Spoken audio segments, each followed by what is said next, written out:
Y es momento de enlazar hasta ahora con Estado Nacional en Radio Duna con Matías del Río, acompañado de María José Soto. Matías, ¿cómo estás? Iniciar esta transmisión conjunta de Estado Nacional en Duna. Y sí, Andrés Vial y Patricia Venegas nos entregan desde Canal 24.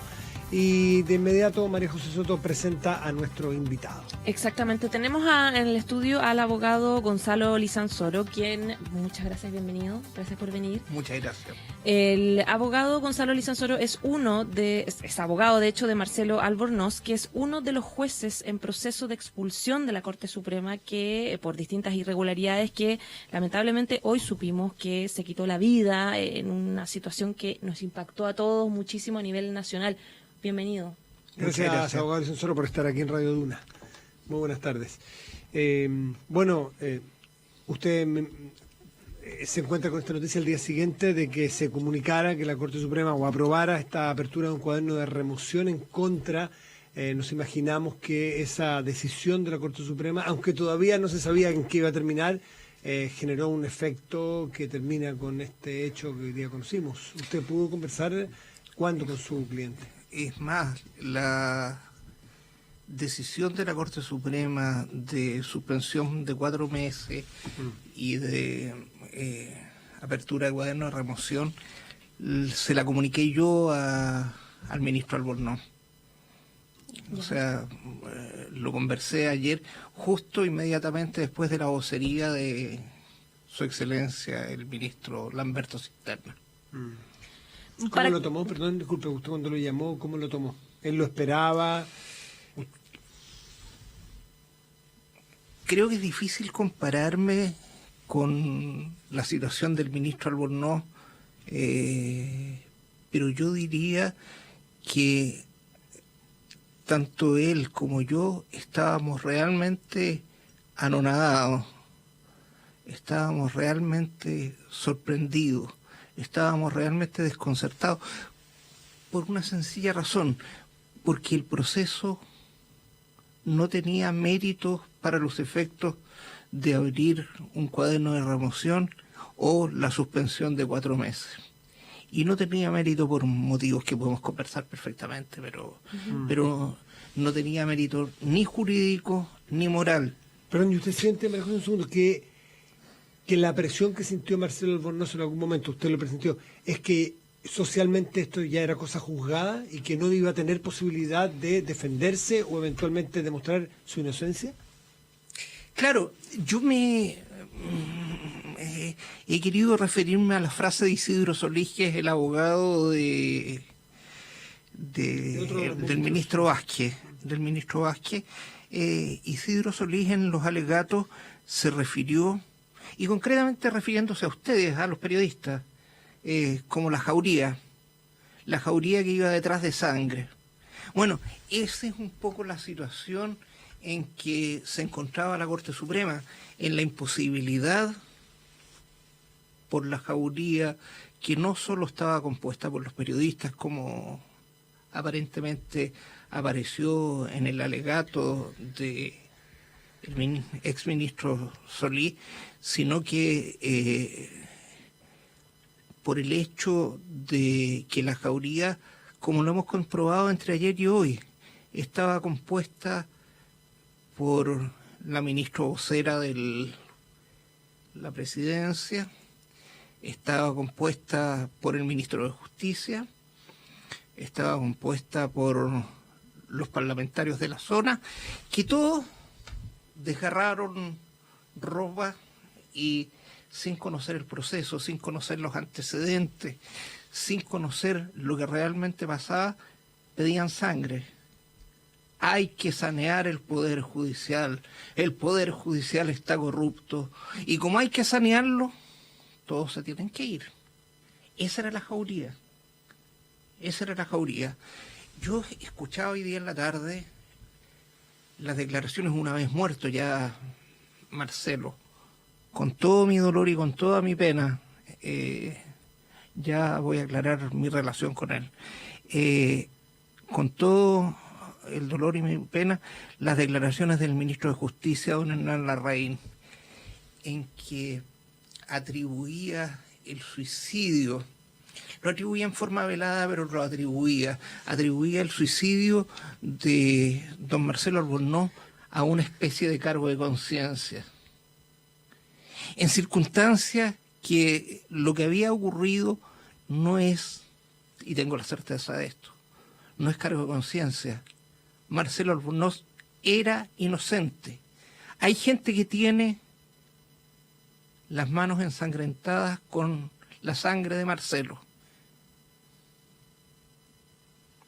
¿Quién, abogado? Mucha gente parte de la jauría. En la jauría estamos los periodistas, están los ministros que usted Está la mencionó. ministra vocera, el ministro Larraín. Seguramente con el tiempo habría que hacer distinciones, pero aquellos corifeos que cantaban en torno a la pedida de sangre, a que tenía que terminar de alguna manera esto, que de alguna manera tenía que terminar la corrupción en el Poder Judicial, esos corifeos que formaban el fondo de una tragedia similar a las tragedias griegas, por eso uso el término corifeo,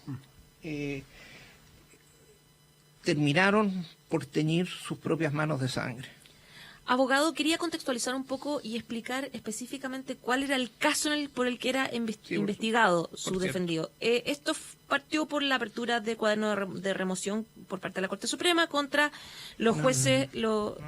Usted, sí, me refería a lo que pasó esta semana, digamos, contra Emilio Elgueta, Marcelo Vázquez y Marcelo Albornoz. Esta fue luego de la solicitud que hizo Rosa María Maggi, que elaboró un informe con presuntas irregularidades. Maggi formuló cargos por tráfico de influencias contra los tres, y en el caso específico de Albornoz solo estaba tráfico de influencia por una supuesta solicitud de dinero a un imputado. En el caso de los otros dos, Elgueta y Vázquez, además había faltas a la probidad, lo que se consideraba bastante más grave.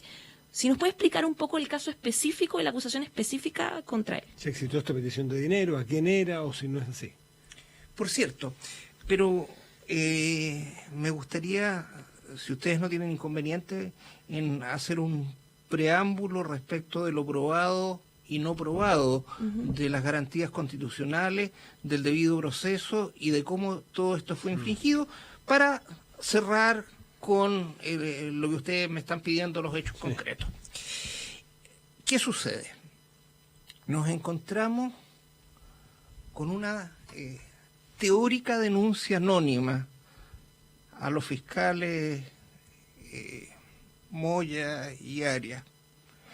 Una teórica denuncia anónima respecto de problemas con los ministros. Van los fiscales y le entregan las cintas grabadas en una causa por tráfico de recetas médicas del doctor Arena. Le entregan unas cintas grabadas a la ministro instructora. Esto no se puede hacer. Esto es contragarantista. Esto va contra la garantía. Tanto que se reclama de la puerta giratoria de los delincuentes. Bueno, el juez, señora Albornoz, no tuvo ninguna posibilidad de tener la garantía procesal. Me explico. Cuando se permite una medida intrusiva de la naturaleza como es la intercepción telefónica, esa medida intrusiva solo puede ser usada exclusivamente en aquellos casos en los cuales fue ordenado, o en aquella causa, en la especie de lo que estamos hablando, en que fue ordenado, que fue concretamente un tráfico de droga por la vía de receta del doctor Arena. Solo puede ser usado en eso, salvo que se dé cuenta de un crimen o simple delito.